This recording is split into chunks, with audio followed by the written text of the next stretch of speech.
Next session, Indian IP, Make in India for the World. May I now invite on stage Mr. Biren Ghosh, Chairman CII National AVGC Committee, Vice Chairman CII National Media and Entertainment Committee and Country Head Technicolor India, Mr. Deepesh Kothari, Vice President, Amar Chitra Katha, Ms. Charuvi Agarwal, Founder, Charuvi Design Labs, Mr. Virendra Patil, Founder and Creative Director, Zebu Animation Studios, Mr. Soumitra Ranade, Chairman and Creative Director, Paperboard Design Studios Private Limited, and Mr. Saurabh Kumar, Founder and CEO, Panchun Kids and With Unit Media Private Limited. Thank you. Would request Mr. Ghosh to kindly take the discussions forward, please. Good afternoon, ladies and gentlemen, and I hope you had a very good lunch. This next session is, there are some things that are familiar about it, and there are other things that you will see are completely unique. What is familiar about it is that you will normally find the first few rows completely or substantially empty. And my only comment of this panel is that Indian IP to be made here for the world is usually in that same boat where the people who are supposed to make it cannot generally be found. So I think it's a very characteristic, and I think we are in a good space to discuss this, because there are a few people who put heart, soul, money into making this happen. We have, there is a saying that I was told when I came into this industry very recently, halfway through my career 23 years ago, which just shows you how unsuccessful I am because I'm still working. But the important point is, people always said, make something that will take over the world. So people told me, look at Mickey Mouse. Every single country in the world loves Mickey Mouse. You must make content for the whole world. But then it took me around 2 or 3 years and some learning to figure out that content is best made for a particular geography. So if you are in Korea, please make it for Korea. If it is amazing, it will travel everywhere. If it is not, it will be fantastic in Korea. If it's no good, it won't go anywhere.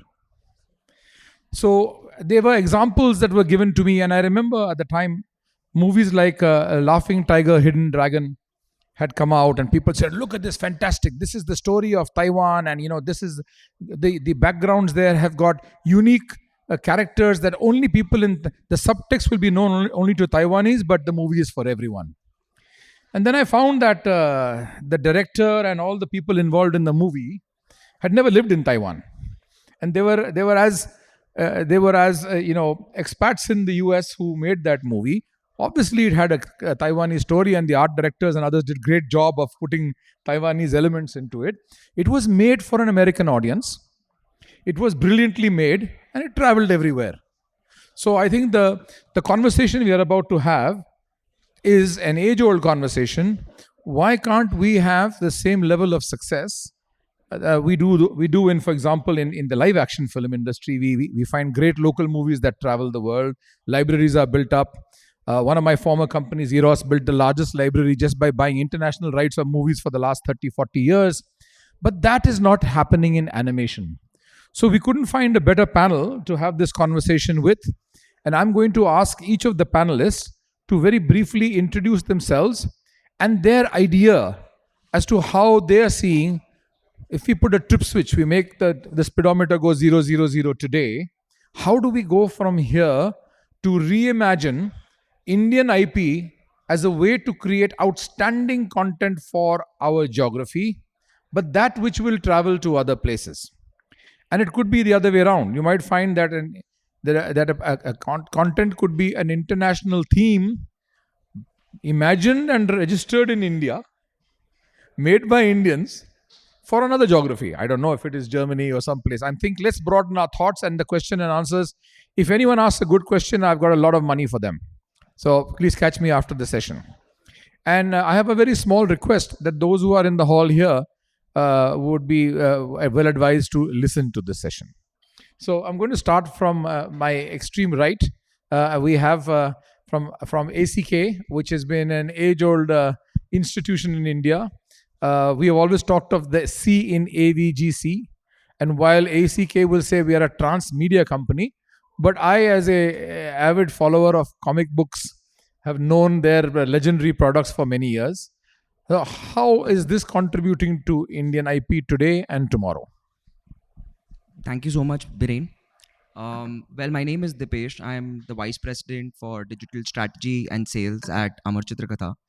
Um, for those of you all who know Amar Chitrakatha and who have grown up reading Amar Chitrakatha and Tinkle comics, you know the kind of content that we guys have been creating. But for people who do not know what Amar Chitrakatha is, well, Amar Chitrakatha is one of the oldest comic book publishing companies in our country, which has been creating content and specifically in the medium of comics, in the space of mythology, history, literature, and of course a lot of stories which travel around the globe in the form of jatakas, hitopadeshas, and panchadandras.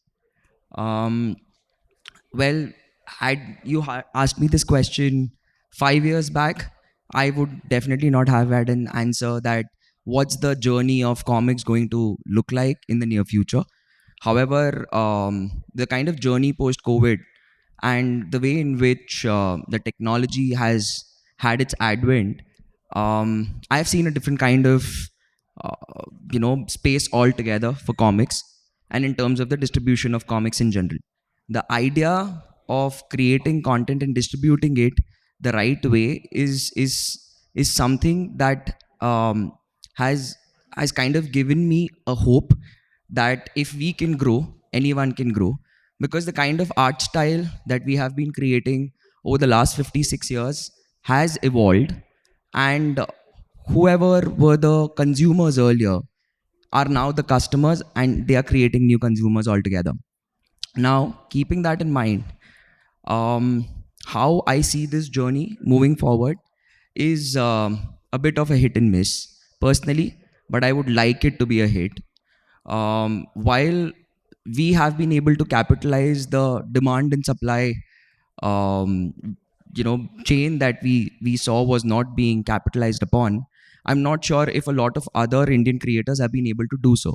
But the best way for the Indian comic industry to move forward is convert themselves into a transmedia company by first joining hands with the companies which are doing kind of okay in this space. How we have been able to do this is by ensuring that we collaborate with a lot of international artists while we are creating content which is based on Indian heritage. Create content keeping in mind international themes so that people outside of our country resonate with it, and being a part of as many distribution channels as possible in India, outside of India, so that while you're creating content keeping Indian audiences in mind, you can also have international themes put across those particular platforms to a much larger and global audience. So, with that, I open the floor for discussion and understanding the challenges, and of course, the pros of being a part of this industry. And happy to take questions at the end of the session. Fantastic. We will come back to you. So I'm going to now start on my extreme left because while we're discussing fundamentals, I don't want to be right wing because that's a different kind of fundamental. And if I go extreme left wing, that's a different kind of fundamental. But I'd like to balance things and keep this a little bit amusing for those of you who feel sleepy after lunch. So I'm going to start on my extreme left because here is a person who, unlike the rest of us, who struggle for 10 years, 20 years, 25 years, and we find we have 100 followers, 100,000 followers, 500,000 followers. Wow, 1 million. So you're going to hear a 3-digit number from him because I already heard it. I'm still recovering.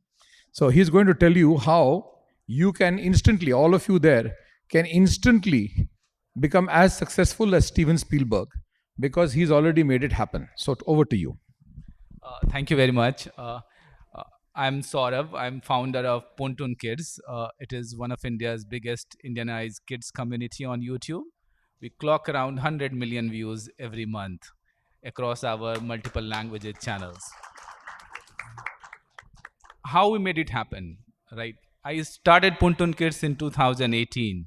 When I started in 2019, 4 years ago, when I started Puntun Kids, I realized a lot of companies in India were importing content from outside world. There was not much original content people were creating.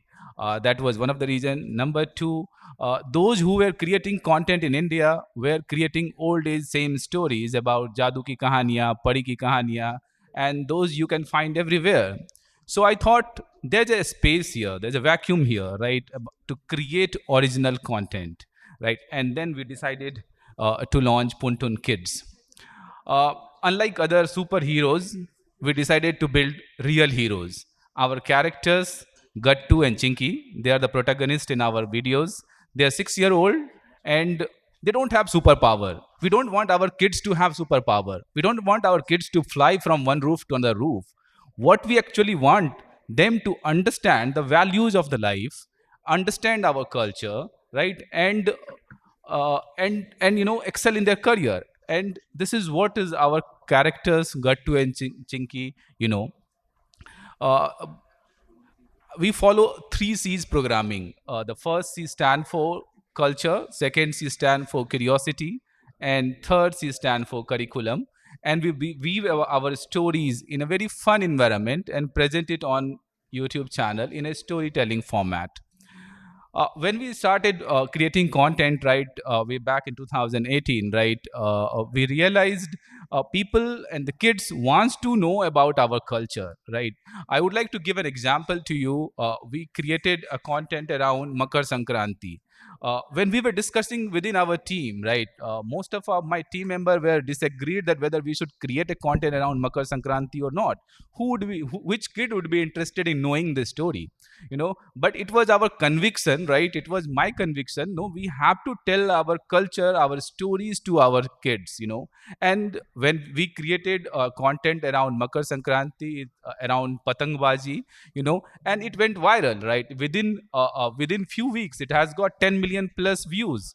And that was the point. I thought that no, the kids and the parents, their parents wants to know, and they want to let their kids to watch good quality content. The YouTube is full of kids content, but actually when you will go and see them, right, they are not actually made for kids, right? So we understood all these challenges, we realized what is the gap, and accordingly we started creating content. And obviously keeping in mind, right, our culture and the kind of stories will work, the kind of tent pole programming will work. We create content around tent pole whenever there's an event. Like we create content around Raksha Bandhan, which is coming, right? And we plan it long, at least 4 or 5 weeks in advance. And once during the day of the Raksha Bandhan, we see a highest peak, and we followed this trend across all our events and festival, and it became a huge hit on our channel, across all our channel. And now coming back to the topic, right? Biren had mentioned, right, the first you need to target one geography. I completely agree with this. First you need to identify the target audience. There should be one core TG, right? You can't create content for everybody. Here in our case, we decided our core TG is 4 to 8 year olds. Our first target in terms of geography is India, and we have to serve content to this audience only, while keeping in mind tomorrow if we decide to expand it globally, how can we take this further? So now, after 4 years, now we are taking our content to Spain, we are taking our content to France, we are getting our content to the multiple other different territories. We are not just dubbing our content in those regional language, in those Spanish language or French language. We are also actually creating content around their culture, around the curiosity which the kids has in Spain, in the different geographic, and the kind of background they uses, right, the kind of environment they have within their household, right? We are creating content around it, make so that the kids from that geography find our content relatable, right? They find our content something unique about us. And this is how we built it. And yeah. Excellent. We're going to go to Charu next, who is a brilliant creator.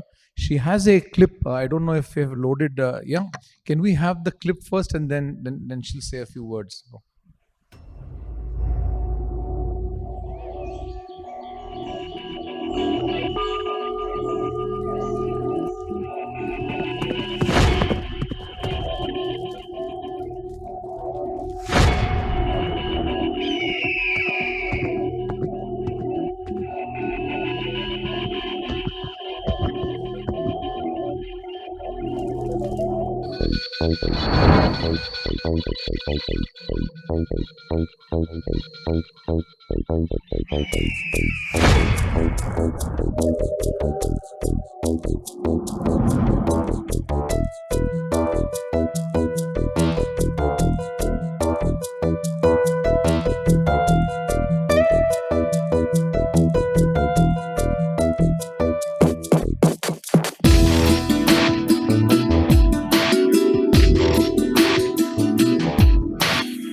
Thank you.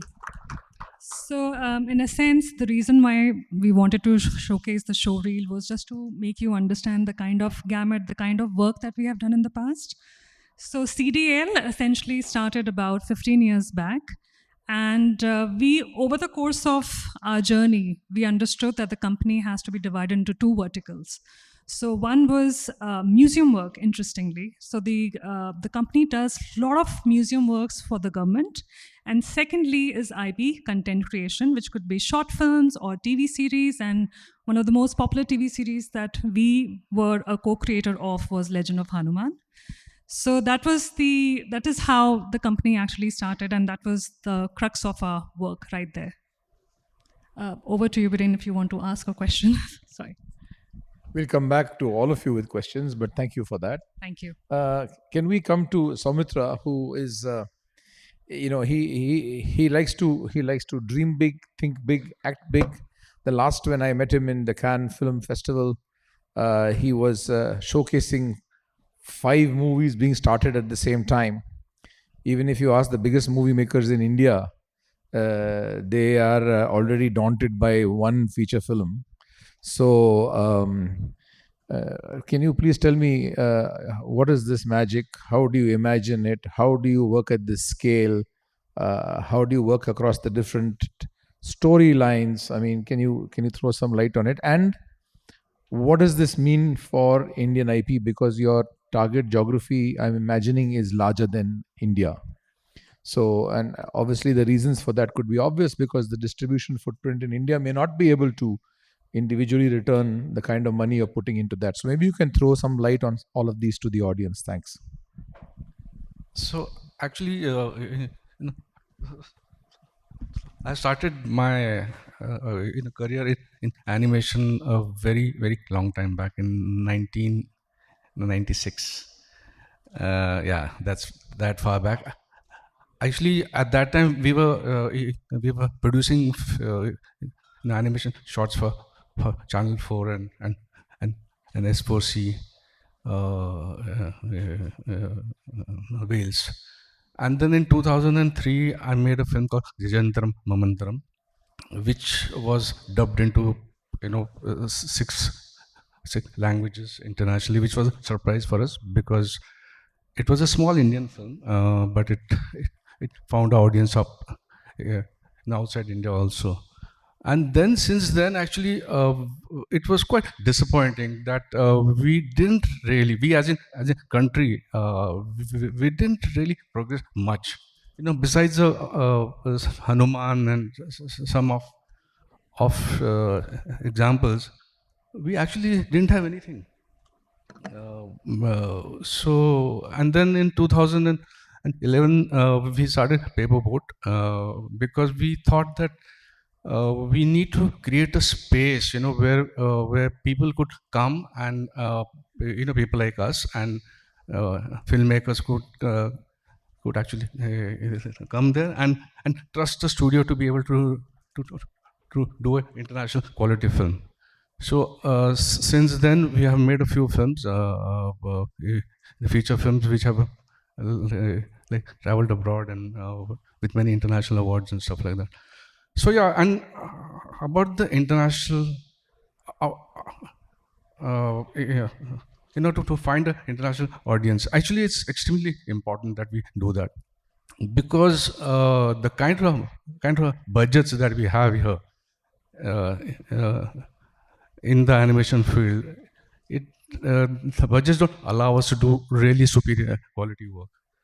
I know, and we will be stuck with this, middle, not so good, sometimes good kind of a quality. Like if you have to do good quality, we need good budgets, and good budgets means in bigger audiences and stuff like that. So I think it's extremely important for us to raise our bar. We need to do international work, and that's where the real challenges are.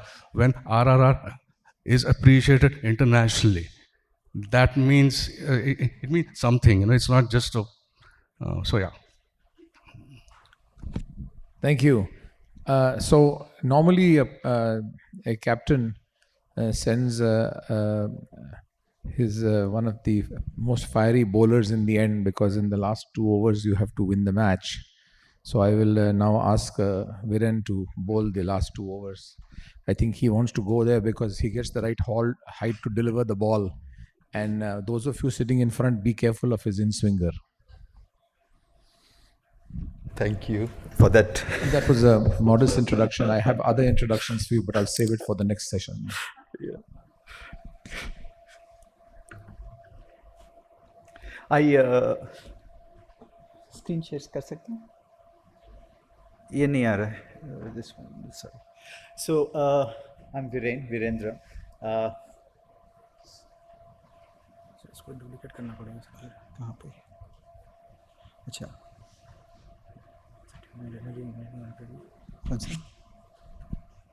कौन सा वाला? Most studio executives like us frequently have IT support because while we can wow the world with characters, figures, stories, but sometimes connecting a PC to a screen can be very challenging, certainly for me. And at home I have my daughters, and in the office I have some other folks who do this. But this is a very familiar sight. While Viren is setting up, I can tell you that I am a... you ready? No. Just tell me when you're ready. I'll speak till then. I'm good at this. I'm a failed entrepreneur trying to create Indian IP for the world. I had a company called Kahani World, which I founded in Toronto. And I lived mostly in Koramangala in Bangalore.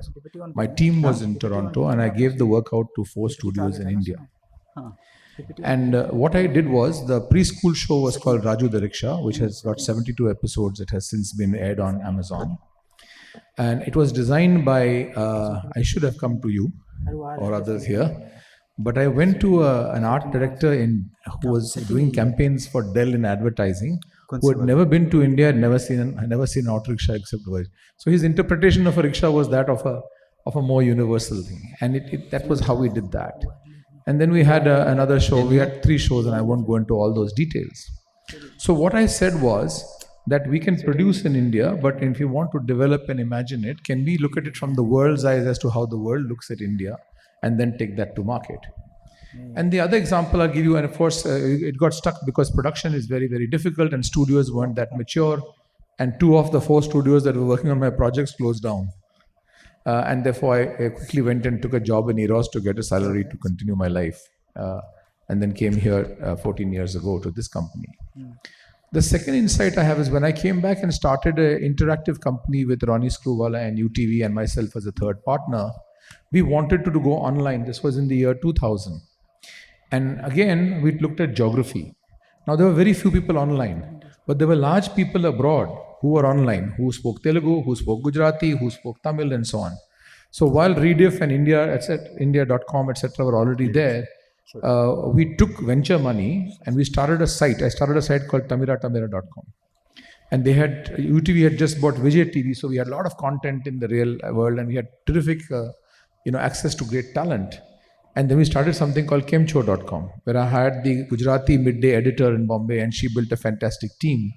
And we were close to break even when the dot-com bubble burst. We had 75% of the money in the bank, and because Ronnie and I weren't very young, we quickly retreated, said, let's keep the money and close the company, and merged it into UTV.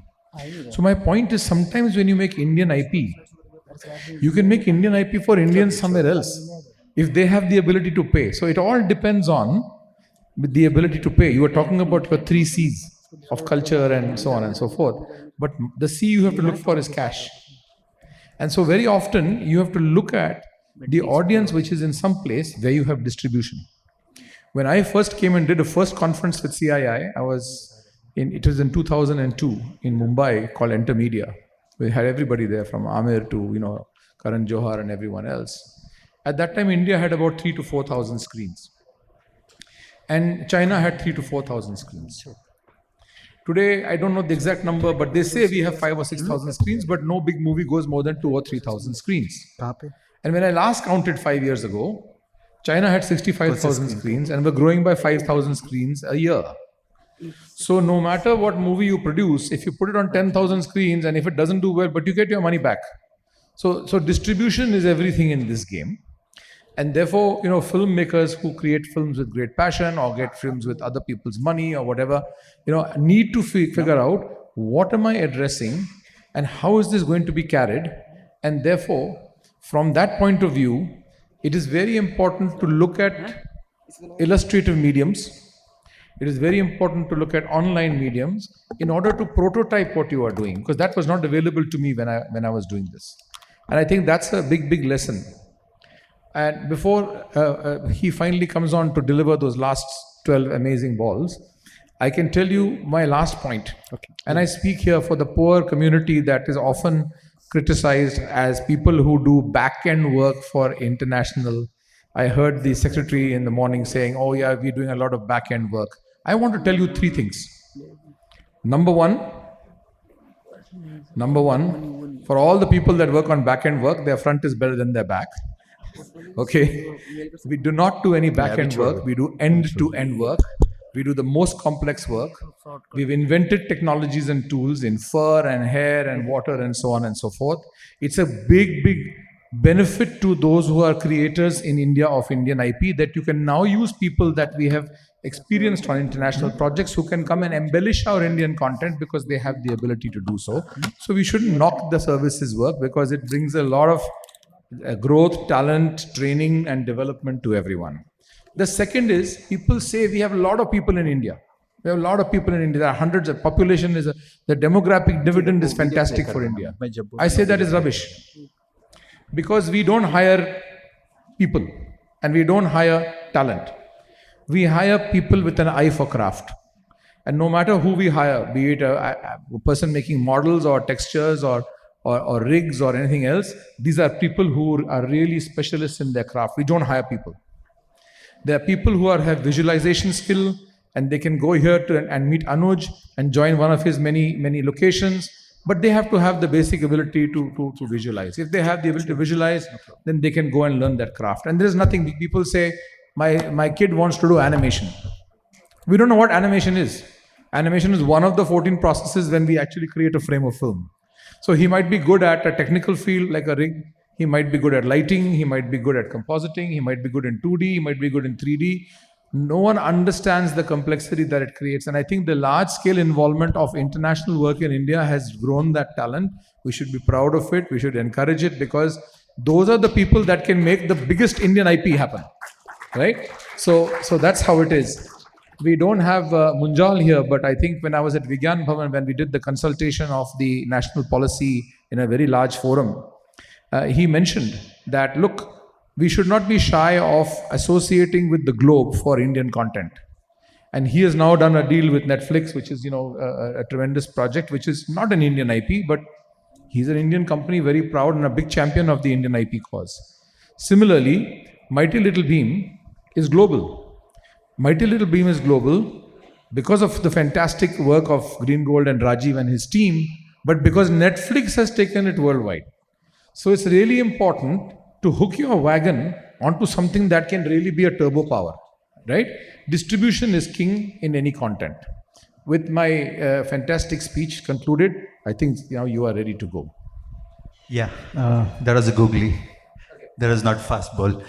So hi, good afternoon, everyone. Obviously, the trajectory for Zebu is slightly different from all the panelists here. We do create content, but we create content for our customers. Right? We do have some of our own IPs. We have invested in it's a 4-year-old company, and we have invested in about 5 IPs, 6 IPs right now.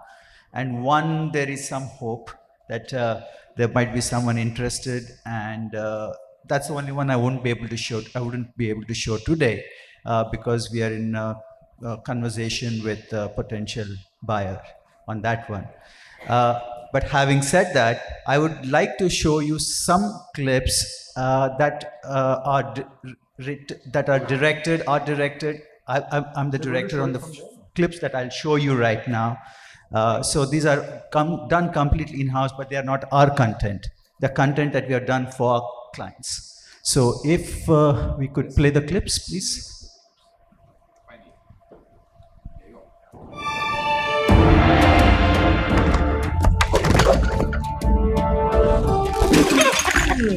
Sorry I'm late. I just woke up. I just had the weirdest dream. So I was riding on the back of this... Huh?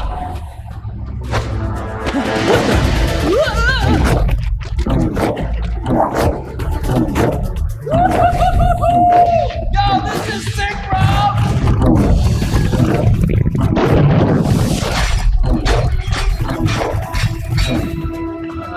Never mind. I don't think I have the words to describe it.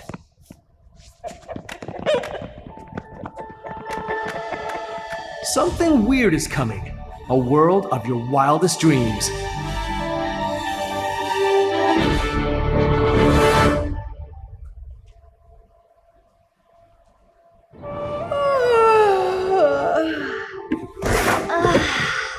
I just had the most wonderful dream.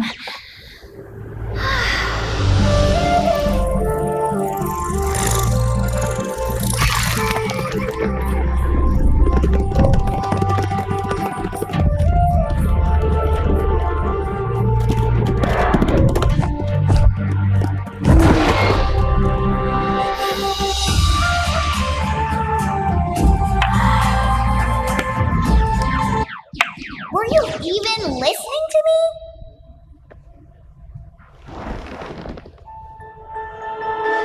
Something wonderful is coming. A world of your wildest dreams.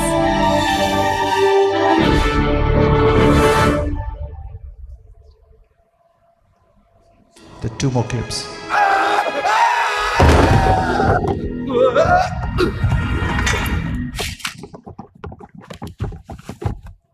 I just had the most peculiar dream. This is your pilot speaking. It's not only sensible, it is mandatory to wear a seatbelt during dream realm transit.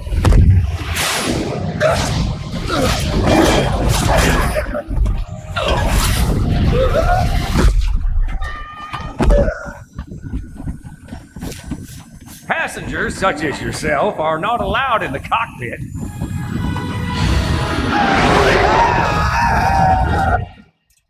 Did I mention there was a talking monkey?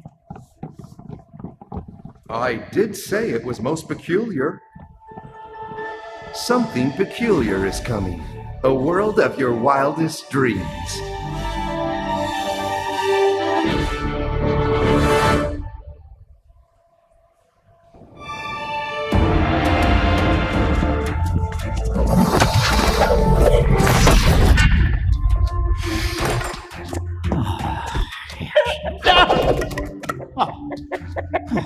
It's you.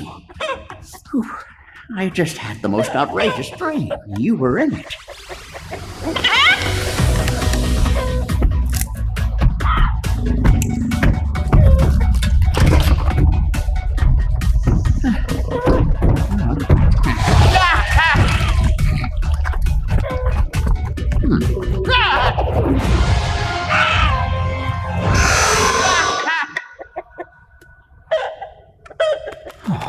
I really need to cut down on the sugar in my tea before bedtime. Something outrageous is coming. A world of your wildest dreams.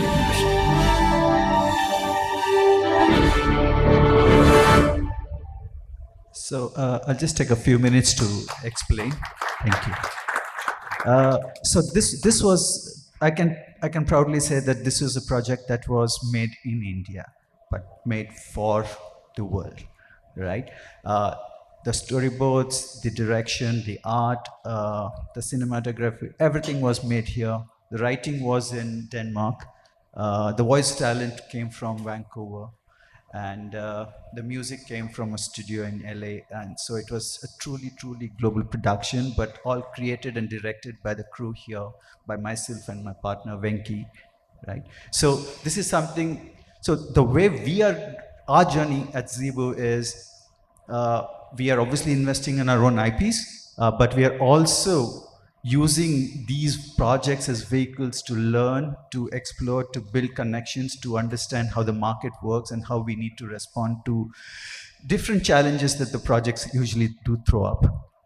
So the thing that I wanted to show was one of the biggest challenges. I think there was a panel in the morning that talked about, I think Biren was talking about how we need to move from level 3 to level 1. And we have just started a school in Trivandrum called Dartsi School for Storytellers. It's in partnership with the government of Kerala, and the emphasis there is on filmmaking and storytelling, and not just the technology or the tools. Of course, we are going to be teaching tools, but the primary emphasis is if we aspire to move from where we are today and evolve to the next obvious opportunity that exists for us, without investing in our next generation and moving the emphasis from just employability to great fun employability, I think might be a wonderful thing for all of us. That's it. Thank you. That's great. So it's great to learn that unless you perspire, you can't aspire. And I wanted to ask you the question because I said it while you were busy. So do you consider that Lego work to be back-end? No. Okay. I don't. Fine. I just wanted to just check. Yeah. I think it's really important. I mean, projects like this used to be done by studios. We all look forward to, Animal Logic in Australia, and many other folks have done this around the world. A1, I think, in Denmark in the old days. And all of that stuff 10, 15 years ago, when we looked at it, we said, we're going to do that in India entirely at some time. And I think it's a big cause to celebrate that this is happening here. And I think the important point, in fact, I asked Viren the same question as the reel was playing, saying, hey, where were the storyboards done? And where was this, all put together? Because I think illustration, if we had more illustrators, if we had more animators, if we had more people in things that are a little bit more art than craft, while India has become a world capital for rotoscopy. India has become becoming a world capital for modeling and for assets, right? No matter if it's 2 million assets being made by Amazon for their shop, or Walmart for their stores, or people in the creative field, those are the things I think we've really become really good at. But there are things in the value chain that will give us a far bigger bang for the buck. And we're going to see some of that tomorrow in the sessions on animation and visual effects. So I think what the panel has illustrated is that when we say Indian IP, like the question in the morning is not someone sitting in a room and thinking, I have now the greatest idea to create the magic phone and I'm going to make it and the world is going to see it and then come and ask how do I sell it, etc. But it's a ability to conceptualize something, understanding it from the point of view. So strategy and marketing, no matter whether you are selling soap or creating IP, is to look at what you do from the outside in. And the best creators are those who create something which is going to be, of a huge, the sixth sense of you talked about the fifth and sixth sense in the previous panel. How are you going to create that in the minds and hearts of other people? What this audience should know is that a question was asked in the morning that I think of Nickelodeon. How do you go about creating research before you do something? So you should know that research in India actually has existed for many years. Cartoon Network goes and conducts very detailed research among kids of areas across all geographies in India. Why do they do that? They do that because when their marketing people go to Cadbury or Britannia or wherever, they say, so many kids of this age who are target audience for your biscuit are watching my channel. Creators should turn that same research to their advantage, because the habits and attitudes and the likes and the dislikes and the trends that those kids want, they're spending $1 million or more on that research. But that same research can actually be working for the benefit of creators who will say, hey, here's the research already available from them.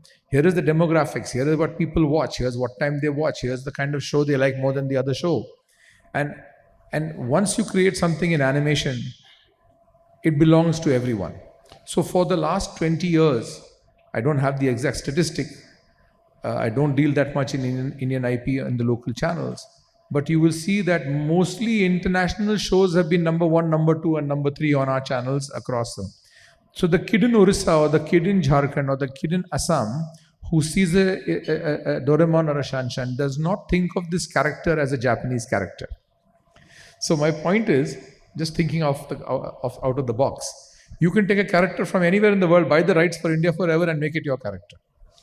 And then make it in 10 languages locally, because it's a proven character, and that's Indian IP. If you own it in India, it's registered in India, it's monetized in India, it belongs to you, that's Indian IP. So questions from the audience, because we have around 5 to 10 minutes left. Please raise your hand, give us your name and ask a question. The person in the back is either yawning or has raised his hand. Yes, please, yes. Yeah. Please, get a mic to him, please. I do that sometimes.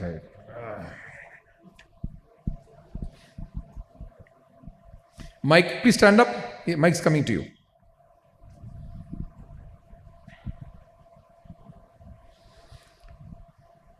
Before you start, did you hear the offer I made that if there's a good question, we'll pay money, or do you just ask a question without that? I'll try, sir. Okay, fine. Good. Okay. So first of all, thank you, sir, for inviting us, and it's been a pleasure to hear you out. As you already know, since this discussion on IP, we are a studio which is working both on service as well as IP, trying to fuel our IP based on the service that we're doing. Ask a question to the panel. Okay. Thank you. So my question here is twofold. One is in terms of the AVGC panel that we have here, there are incentives being paid out to service sector in terms of work that has been coming on from foreign billing. Why is not there an incentive, sir, which can be put out for Indian content creators who are doing Indian content? And secondly, the problem that being a gaming company that we're trying to make a game IP, the problem that we are facing is the talent retention, where most of the game developers, good developers that we hire, they always want to go and work at a foreign studio in Canada or Europe, where they're highly paid, working on games like God of War, which are based on Norse mythology and not Indian mythology. So is there something that, if I can get a view from all of you as how we can deal with the situation, how to create a talent pool which can work on Indian content? The answer to the first part of your question about incentives, we are getting the person who has to sanction those incentives at 9:30 in the morning. Okay. Even if you party late into the night, I would advise you to be here in time for that session. I'll be 1 hour before. Because several crores of rupees are going to be given away. There are 6 or 7 people who are going to come with different ways to approach that incentive. So I will be and you will be better informed about the government's response to that incentive scheme tomorrow morning. So this is my trailer for that particular session. Now coming back, I will ask the panel to answer the second part of your question. Why do people get more excited working on an international title versus a local title? Whoever likes to answer that question. I think with international title comes the quality and also the visibility. So that's one thing which really attracts talent to work on international projects. And I've seen it in my own studio. You know, the level of excitement they have when they're working on local content as respect to international content. So I think it also comes because of the colonization, to be very honest. We were under the white rule for so long, nothing against that, but the fact remains that has always been there in our DNA, unfortunately, that we would love to work on a project that comes from the West. So that's one thing. Aspiration is the second, of course. So while you may be half right, okay, I want to say that if we take MPC in the last year, Kranti, head of studio, Raj, head of creative are here. We worked on 20 feature films and 32 TV series for the international market, but we had some capacity and we did our first ever movie for the Indian film industry called Bhedia. Our head of animation is going to do the making of Bhedia tomorrow at the animation session. The passion, the connection, and the love that our artists had. They do join us for all the big movies for the international market. Last year was Elvis and Top Gun Maverick and Little Mermaid and everything else. All that is great. But the way that they embraced that local project was a passion that you don't ordinarily see. And when they converted the director and the people to become fans of visual effects, and those people have come to the studio, and we've had some really amazing visitors who are very famous, that all of you know, in India, making Indian content, who come to us sometimes to ask for help on one creature or something very complicated. That passion that the crew feel for seeing an Indian content in whether it was, we just made the shortest possible visual effects clip anybody in the world has ever made. We made the tiger for NTR's son's entrance into RRR. That was the first time we made anything in India.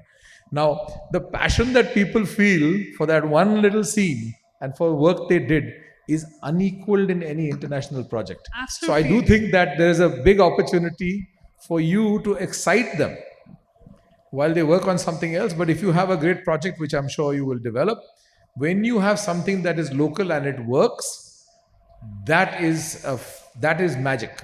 And I think this panel is about, how do we make that magic happen, right? So I think that's both the answers to your question. A, they love to work on big titles because the world knows it and their name will be seen everywhere. But when you make something local and it works, it is absolutely magic. I should never have offered money because no one wants to take it from me. It's like the government saying I have an incentive scheme and no one applies to it. So it's the same. Can I ask another question? Thank you. Yes, please. Can we get a mic to the front here, please? Yeah. Biren, I found your point about the kids IP interesting, that the international channels make it, and then which you were describing. Off the cuff, I just threw it out. Yeah. No, what I was wondering was what is the reality about the reach of the international channels in India? Is it very small because the numbers are not available? We don't know, for example, Nickelodeon or Cartoon Network or any of these channels. How many kids do they really reach to? And is this reason for kids watching international IP cause of supply, lack of supply, that they are forced to watch? That's what. Many people, including yourself, sitting here, have a range of what it costs to create one episode of content, right? There's someone, the table behind, making 500 episodes of Singham. There are other folks doing other stuff. So we know the range of pricing. Now, what happens is that for the global companies who are broadcasters, the revenue that they earn in India is rather small, even in the APAC terms at this stage. Although the kids channels are so successful that when channels like Cartoon Network and Nick and others launched, they normally, like in other countries, have a 7-year break-even plan. But in India, they broke even in 2 to 3 years because of the pent-up and latent demand. So while they are able to cover costs, if they took a very expensive project, made it a cost of $250,000, $350,000, all they have to do in India is to pay the dubbing cost. It's free to them. So you can never match production cost versus a dubbing cost. And therefore, they will tap into libraries and make sure that they can create 1 or 2 local shows to be channel drivers. So they don't need to fill all of the time bands with the local content because they don't need to. Hence the question earlier in the day about, should we have some reservation, etc., which are all good, but we also want to be competing on an equal footing. You would never have made Mahindras and Tatas would never have made good cars if we were still selling Fiats and Ambassadors. So let the other guys come, we can still do it better, right? The Maruti the Suzuki organization has succeeded not in spite of India, because of India. So I think we need to be taking that approach. Let anybody come, we will make it better and we'll make it successful for ourselves. The last point to your question, I think, also is about how do you make something more ubiquitous. So if you look at the growth in the rates that channels pay 15 years ago, 10 years ago, 5 years ago now, it grows quite nicely, but it's nowhere near the cost of making what is being spent by someone overseas. So if Viren, with the great respect I have, was making his own version of Lego, he might not have been able to commit the resources which he has been able to from storyboard to comp, right, in that process. Absolutely. So maybe you can talk to that, but I think that's kind of where we are. The price differences are very high. The visual effects and animation today at the best price point, and people talk about movies of 200 and 300 and 500 crores, but you can count those many movies on one hand. It's not the 800, it's not the average for 800 movies. And I think whereas if you make 800 movies in the Western world, in North America and Western Europe, the percentage of the visual effects budget of the total film is substantially higher than the percentage of visual effects budget in the total film in India. So until we actually commit more resources to the craft of producing content with the technologies that we all have, and also grow the community of illustrators, animators, and other folks required in the pre-production, moving up that value chain. And we can do that with international money, as you've done for the more production and post-production skills. We will all be better off in having a larger community to work together with the champions that we have here, to make sure that we create better products. I think that's where we headed. We are out of time by 4 minutes, but I'd like a quick one or two line closing comment from each of the panelists. This time I'll start from the left. I would like to add one of the point, right? That's okay, but then it has to be a closing comment. Okay. So times are changing, right? Earlier, broadcaster used to import content from outside world, but now it is changing. Most of these companies have started creating local content, started creating content according to the local culture, local beliefs, local heroes around it, which we have seen, and many of them have been very, very successful. So there's a lot of possibility to taking these local heroes to the global arena, and which we're gonna see it in coming years. Thank you. Actually, he wants to talk through his movies and not on stage. Yeah. Yeah, I can't think of anything. I mean, there's so many things actually. I just want to say that his company is really aptly named. I want to ask people in the audience, how many of you have actually made a paper boat? Please raise your hands. So his company is called Paper Boat. So you have got an Indian IP, which everybody knows.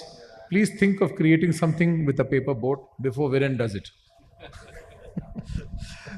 My last thing would be to add to what his question was, right? Why artists want to work on international IP. One is obviously quality and opportunity, etc. Right? But there's one person sitting in this room here, right?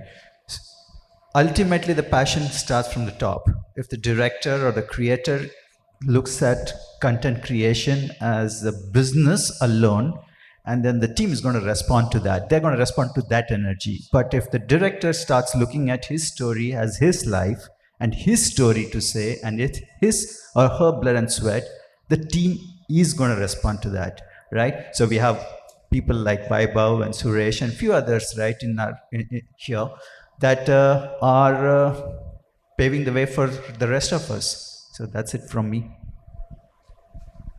Thanks. So just to add a closing remark, I would just say, being a content creator myself, I would just request that being an Indian, we should first make content for the India and then the world. And just to add to that, I mean, we need to embrace the Indian cultural uniqueness. It's so diverse. So whether it's the Indian rich heritage, traditions, folklores, we can really create very captivating stories right from there. So that's one thing. And the second would be IP should not only be limited to the screens. That's what most filmmakers really do. But IP needs to be converted into a franchise and seen through a 360 lens. That's it. Thanks, Charvi. I was about to say that IP needs to be in the franchise medium as much, because while it can be created in one form, but there are multiple ways in which it can be distributed amongst a lot of other people. Like at our company, we believe that we are very good at creating content which is very India driven, but just creation of content is what we believe we are champions at. But we are not the best animators, we are not best visualizers in any way, and which is exactly why a company like Paperboat is required to take up our content and create that into animation altogether, which is exactly what we have done. So what I wish to get to is, while all of us are creators in some form or other, all of us have our strengths, and if we come together to work on co-creating IPs, that's how we can take this industry to the next level. And I've seen that happening, and I wish for more examples like these to come out. Thank you. We are holding back an amazing panel standing in the wings on how to reimagine talent. All I can say at the end of this conversation is that I am the lonely voice, because the panel was to talk about storytelling that is made for India and from India. I did use the time available while Zebu was setting up to talk about the importance of talent from India. And of course, the panel has done a fantastic job on talking about for India. It occurred to me while they were speaking in their closing remarks that there is only one source that actually fuels content, and that is discontent. And I'll leave it at that. So thank you very much. A big hand to the panel. Thank you very much, panelists. Now we would present the token of appreciation. Would request Mr. Ghosh to hand it over to the panelists, please.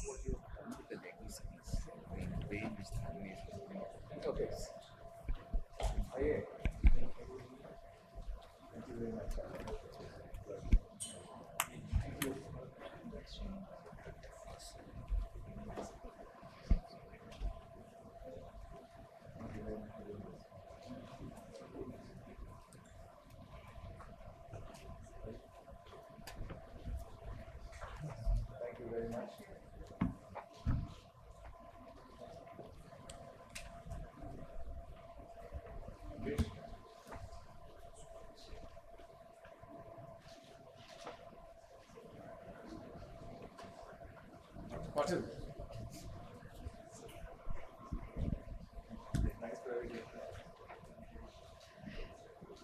Can we please have a group photograph? You have to all come to the front of the stage.